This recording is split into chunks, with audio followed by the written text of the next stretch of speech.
नमस्कार मेरे सभी भाइयों को।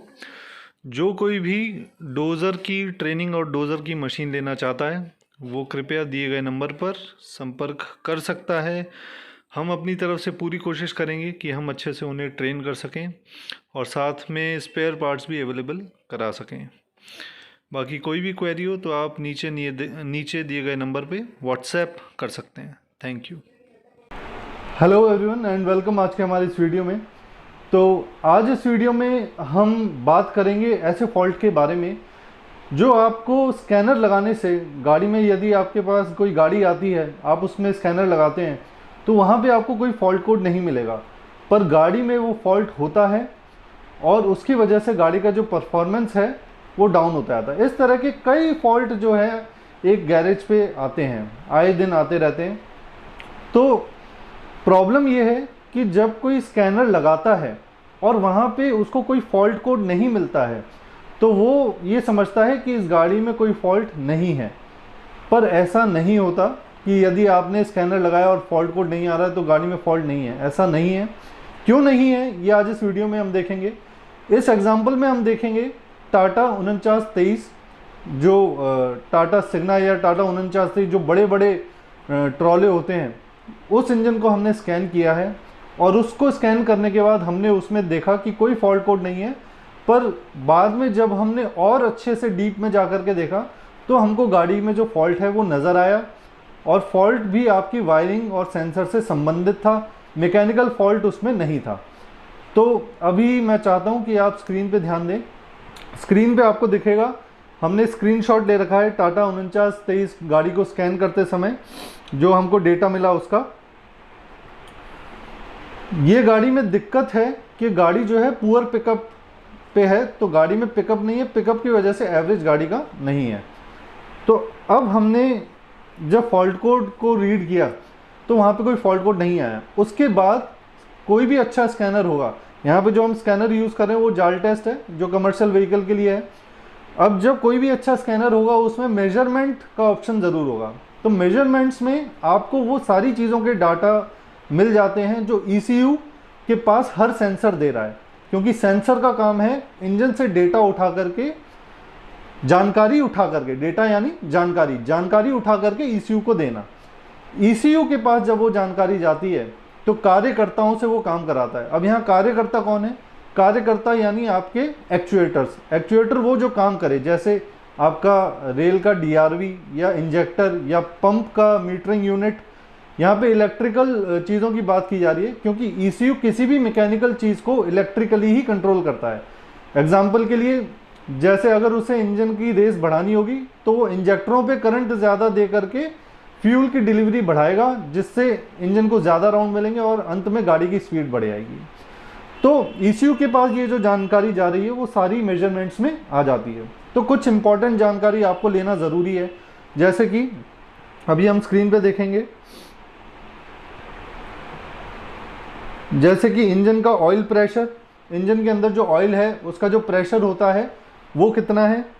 इंजन के अंदर जो मैनिफोल्ड है उसमें जो हवा का प्रेशर है, क्योंकि टर्बो जब हवा देता है तो हवा एक जगह इकट्ठी होती है, वो जगह होती है हमारी इंजन का इनटेक मैनिफोल्ड, वहाँ पे हवा का प्रेशर बनता है। तो वो प्रेशर जो है वो रीड करना ज़रूरी है, क्योंकि इंजन में दो ही फ्यूल चल रहे हैं, एक हवा और डीजल। तो हवा और डीजल की सारी जानकारी हमें लेनी है। तो हवा का जो फ्लो रेट है कि कितने सेकंड में कितना ग्राम हवा इंजन में जा रही है, ये डेटा आपको देखना ज़रूरी है। अब डीजल की तरफ आते हैं, तो रेल में जो प्रेशर है वो कितना मेंटेन हो रहा है वो हमें देखना है। जो एवरेज फ्यूल इकोनॉमी है वो कितनी है, और साथ ही हमको देखना है कि इंजन के जो RPM है वो किस तरीके से वेरी हो रहे हैं। कहीं ऐसा ना हो कि इंजन के RPM आ ही ना रहे हो, या फुल एक्सेलरेटर देने पे इंजन के RPM ज़्यादा बढ़ रहे हैं पर यहाँ शो नहीं हो रहा कि इंजन के RPM ज़्यादा आ रहे हैं। तो इंजन स्पीड यानी इंजन RPM भी हमें चूज़ करना है। और फ्यूल रेल प्रेशर, जो रेल के अंदर फ्यूल है उसका जो प्रेशर है, तो उसको नापने का जो सेंसर है रेल प्रेशर सेंसर, वो सिग्नल वोल्टेज कितना निकाल रहा है, ये डेटा भी हमें ज़रूर देखना है। तो अब यहाँ पे मैं आपको धीरे धीरे करके सारी चीज़ें रीड करवाता हूँ। खड़ी गाड़ी में व्हीकल की स्पीड 0 होनी चाहिए, तो वो 0 है। इंजन के ऑयल का प्रेशर लगभग 3 से 5 बार होता है, तो 3000 मिलीबार यानी 3 बार।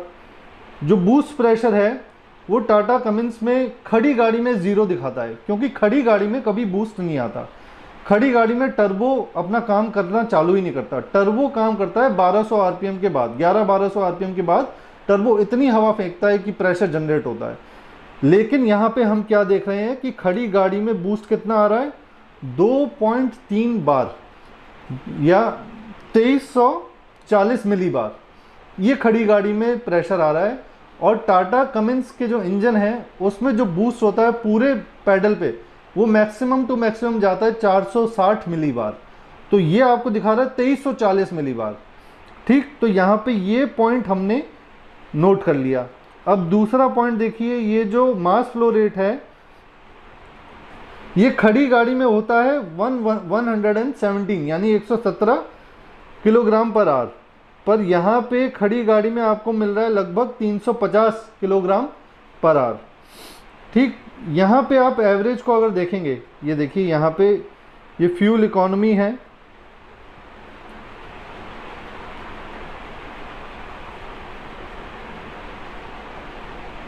ये फ्यूल इकोनॉमी है।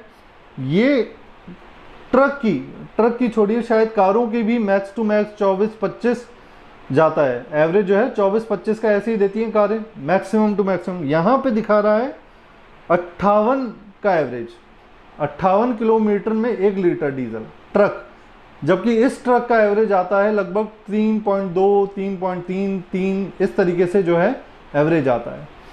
तो अब इस चीज़ का फॉल्ट नहीं आ रहा है, जो हमारा स्कैनर है वो फॉल्ट रीड नहीं कर रहा है। क्यों नहीं रीड कर रहा है? सबसे पहली बात कि भाई वो जो भी हमारा सेंसर है, जो बूस्ट प्रेशर सेंसर है, जो हमको जानकारी गलत दे रहा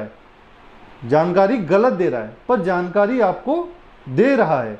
तो क्योंकि वो सेंसर काम कर रहा है तो इस वजह से आपका जो एरर है वो नहीं दिख रहा है। ठीक, पर वो सही काम नहीं कर रहा है। ये हमको पकड़ में आया कहाँ से? मेजरमेंट से।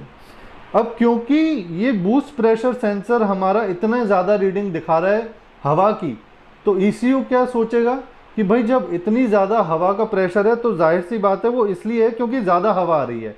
तो उसने ऑटोमेटिकली इसकी वैल्यू जो है चेंज कर दी और बता दी कि 117 किलोग्राम पर आवर नहीं आ रही है, बल्कि 350 किलोग्राम पर आवर की स्पीड से हवा आ रही है।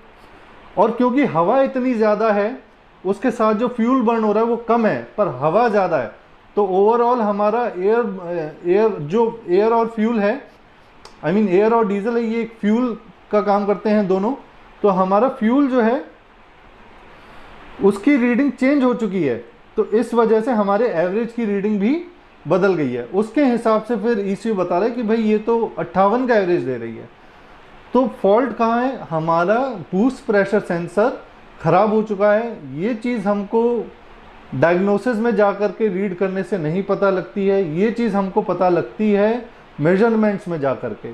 पर पता तब चलेगी जब हमको पता हो कि हमें क्या क्या चीज़ें चेक करनी है। तो आई होप इस वीडियो के माध्यम से आप समझेंगे कि सिर्फ स्कैनिंग में जा कर के डायग्नोसिस करने से नहीं, बल्कि आपको मेजरमेंट्स में भी जा कर के कई चीज़ें देखनी पड़ती हैं।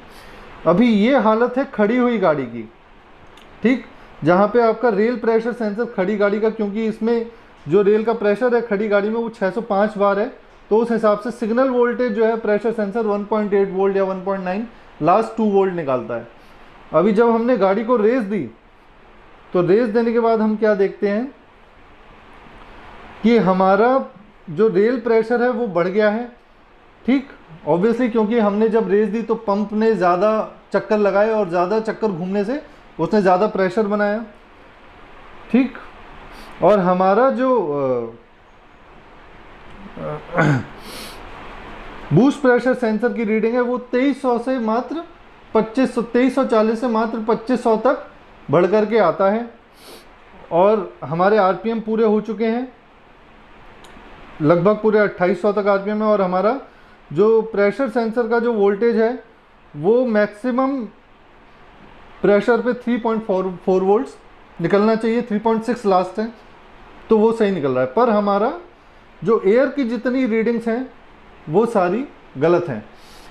तो इस केस में बूस्ट प्रेशर सेंसर चेंज करने के बाद ये सारी रीडिंग्स ओके आ गई थी। तो आई होप आपको इस वीडियो से काफ़ी जानकारी मिली होगी। कोई और सवाल हो तो आप कमेंट के ज़रिए ज़रूर पूछ सकते हैं। Thank you.